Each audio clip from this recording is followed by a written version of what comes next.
All right, I'm going to go ahead and read our next chapter, which is called What's in a Name. I couldn't thank Jeffrey Gonzalez the next day because he got suspended for fighting. Jeffrey was the first kid anyone could ever remember getting suspended for anything at Shelbourne Elementary.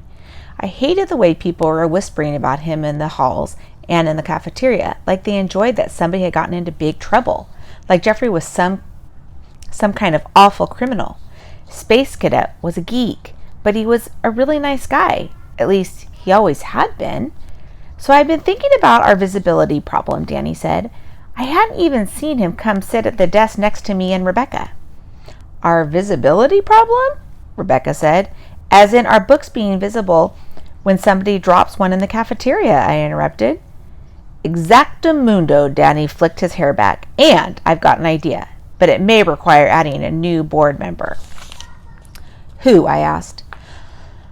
Let's get passes to the computer lab and I'll introduce you, Danny said. The computer lab had enough computers and printers for an entire class to use, but it was usually open for kids with passes unless a teacher had reserved it.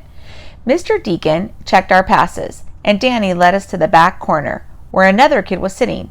I'd never seen him before, which made me think he wasn't a fourth grader, but he looked like a fourth grader, maybe even a third grader. He was short and stick-thin, with skin as dark black as mine, and thick curly hair cut shorter on the sides but very tall in the middle, like a mushroom. He peered up at us through his round gold-rimmed glasses.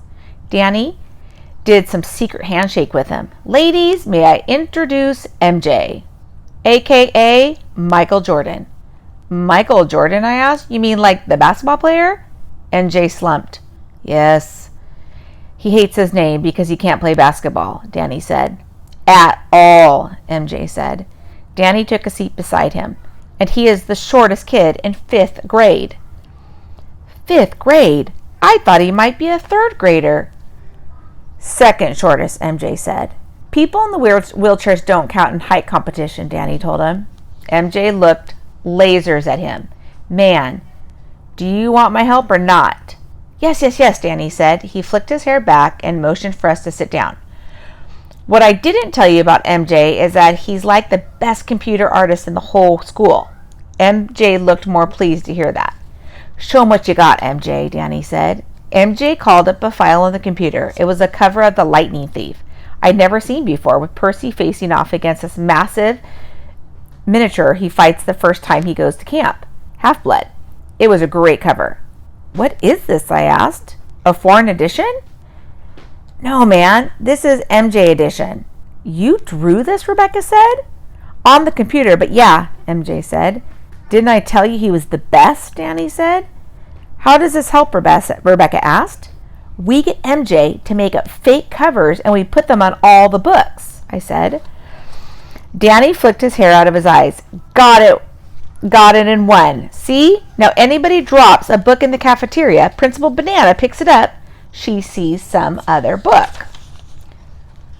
You'll do it, I asked. You'll make us the fake covers for all of our books? Yeah, MJ said, but it won't work to have the same cover for all of them. How many books we talking about? 27, I told him. And more coming, Rebecca said, we hope. MJ whistled. I better get started, but I'm gonna need some titles. Real ones? Danny asked.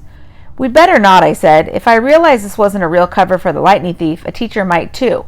We need some fake titles. MJ opened up a word processing document. I'm all ears. Right now, Rebecca said. You want covers. I need titles, MJ said. How do you come up with a book title? How do authors come up with book titles? I never even thought about it. Book titles always had something to do with what was inside. So how could we come up with a book title for books that weren't real? Danny combed his hair away from his eyes with his fingers again, and I smiled. The boy who fell in love with his hair, I said. MJ cackled and started typing. Hey, that's not funny, Danny said.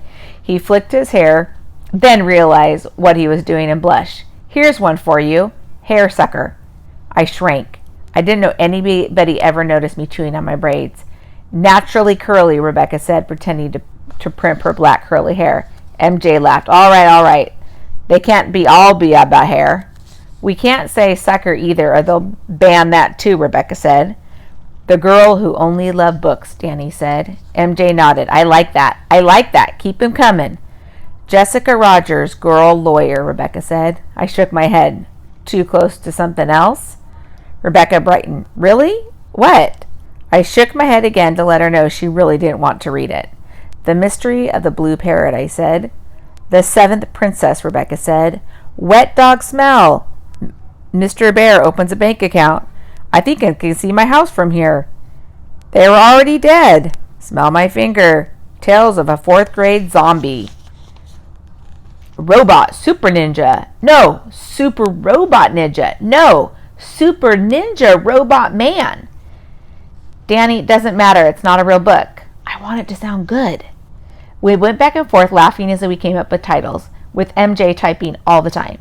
We were having so much fun, Mr. Deacon had to tell us to hold it down. I popped up from behind the computer to signal him that we would be quiet, and saw someone in the next row of the computer staring right back at me. Trey McBride. He waved at me with one hand. His other hand was on the lid of a scanner. The light inside glided back and forth, and he opened it, took his sketchbook out, and flipped it over and scanned the other side. I dropped back behind the row of computers where the other 3 were swallowing their laughter so hard they were crying. Guys, I whispered, we have to hold it down. Rebecca nodded, tears rolling down her face. Danny let out something like a honk. I'm serious, I hissed. Trey's in the next row over. He probably heard everything we said. That got Rebecca's and Danny's attention. They stopped laughing and peeked over the top of the row. Who's Trey? MJ asked. The son of the lady who banned all these books. I told him. But was that all he was? Her son? Or was he her spy, too? All right, I'll need some more titles, MJ said. I've got one, I said. How about Friend or Foe? All right, friends, I will read another chapter tomorrow. I hope you guys had a wonderful Monday. Bye.